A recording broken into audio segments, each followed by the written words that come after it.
One of the most fundamental concepts in calculus revolves around derivatives.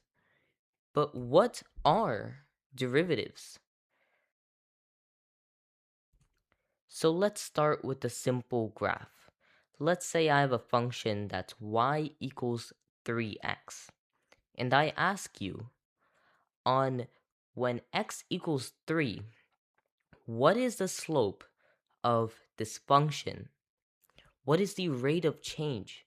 Because remember, rate of change is essentially asking what the slope is, what the change in y over the change in x of that function is. Now, looking at this question, you might laugh and say, well, the slope of a function, the slope of a line at any point is the same. So the slope of this line, y equals 3x, is 3 at any point. Therefore, the rate of change of this entire function is just 3. But that only applies to lines, only linear figures. But now I pose a question. What if the graph isn't linear? So, let's say for example, you have a graph of y equals x squared. Now, this is nowhere by any means a linear function. This is now you're approaching curvatory or functions with curves in them. And now I ask you, what is the rate of change of this function at x equals 7? Now, you may not know how to approach this problem because, well, it's not a line. And also, on top of that, let's say we're at x equals 0. Well, the rate of change, the change in y over the change in x at x equals 0 is clearly different than the rate of change at when x equals 7. So, what how are we really going to find the rate of change at a specific point in this function when it's not linear? And this is where the fundamental theorem of derivatives comes in. And if you search up this definition, this term, Google or any other place is usually going to give you a definition that says that a derivative is a function that gives the slope of a line that is tangent to your original function. But what is that? I mean, that's just a bunch of words. What is the true meaning? What is a derivative? To start, let's go to our previous question. Suppose I have a graph that is a nonlinear function. So this function, let's just call it f of x. It's nonlinear. It's got a bunch of curves. And I want to find the rate of change or the slope of this function at some arbitrary point that we will call x. Now, the corresponding y value for x is going to be labeled f of x, since remember, y and f of x are fundamentally the same thing, except we're just going to be relating x to its output, which is y, and we're going to call that f of x. Now, a common way or an easy method of finding the rate of change of a function is to take the slope that is tangent to the point at the area you want to find the rate of change of.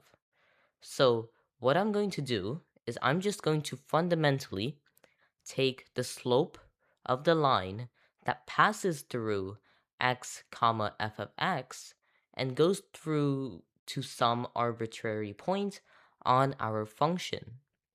So again, this coordinate right here is going to simply be x comma f of x.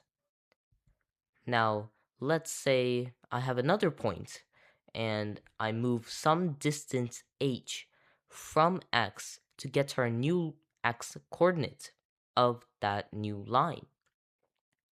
And so the x coordinate of this new line can be algebraically represented as x plus h, because we're just taking the distance it takes for us to get from 0 to x added with that additional distance of h.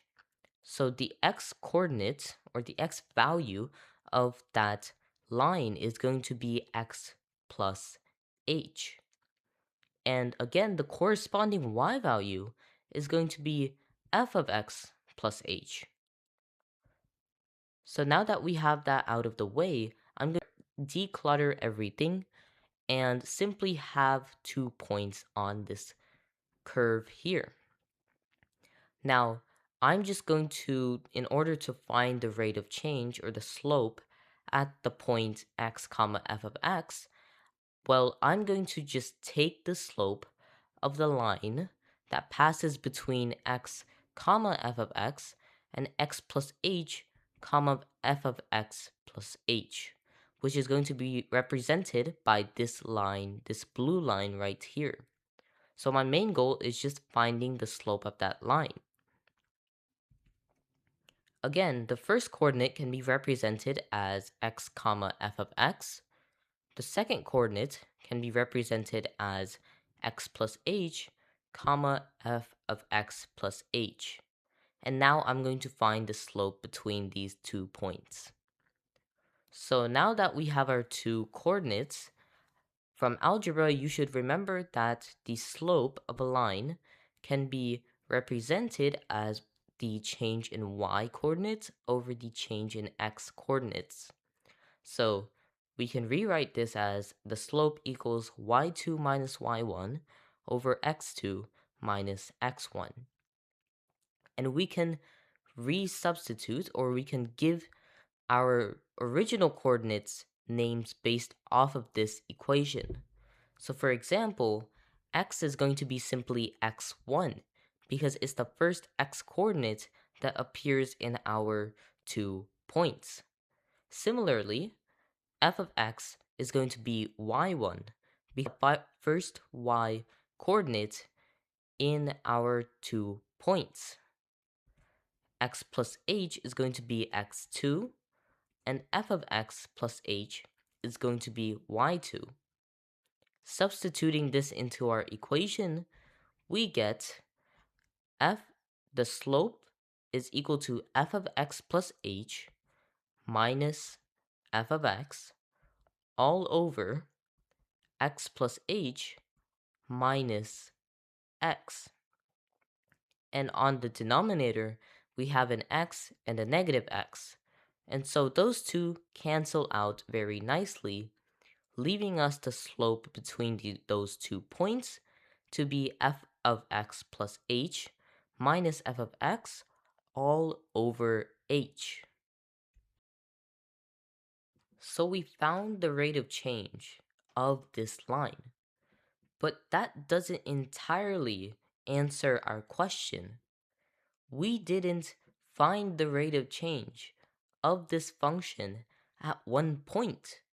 No, we didn't. We used the secant line, a line that uses 2 points. And so I didn't just get the instantaneous rate of change. I didn't get the rate of change that we want at exactly 1 point. No, we got the average rate of change. So this is where our final concept comes in that ties everything together. And that is called limits. So I'm going to show this to you in a visual way so that you can understand it better.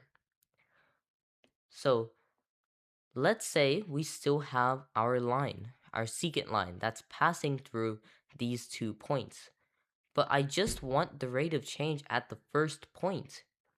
So what if instead of having these 2 points so far apart, what if I move the second point closer to the first? Well, when I do that, you can see that the slope of the line, that line is getting a bit closer to the rate of change.